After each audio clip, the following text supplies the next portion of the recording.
રાજ્યમાં સૌરાષ્ટ્ર અને દક્ષિણ ગુજરાત બાદ આજે મધ્ય ગુજરાતમાં વરસાદે ધડબડાટી બોલાવી છે। મધ્ય ગુજરાતમાં વડોદરા, બોરસદ સહિતના વિસ્તારોમાં જળબંબાકાર જેવી સ્થિતિ જોવા મળી છે। આવામાં કોરા રહેલા ઉત્તર ગુજરાત પર મેઘો મહેરબાન થઈ શકે છે। હવે ઉત્તર ગુજરાતમાં વરસાદનું જોર વધી શકે છે તેવું જાણકારો અને વિવિધ વેધર મોડલના આધારે અનુમાન લગાવવામાં આવી રહ્યું છે।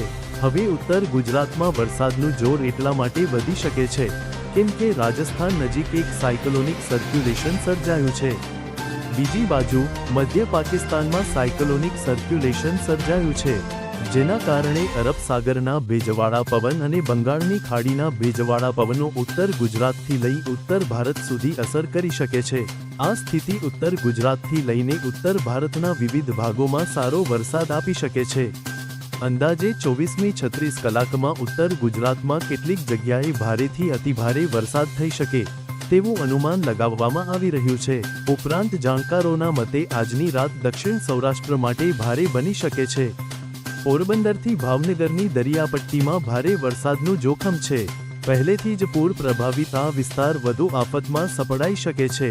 બીજી બાજુ આજે રાત્રે 10 વાગ્યા સુધી ઉત્તર ગુજરાતના જિલ્લાઓમાં વરસાદનું રેડ એલર્ટ આપવામાં આવ્યું છે।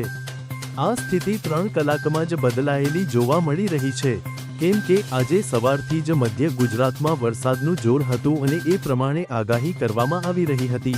આજે બુધવારે રાત્રે 10 વાગ્યા સુધી વરસાદની આગાહીમાં 7 જિલ્લામાં રેડ એલર્ટ આપવામાં આવ્યું છે।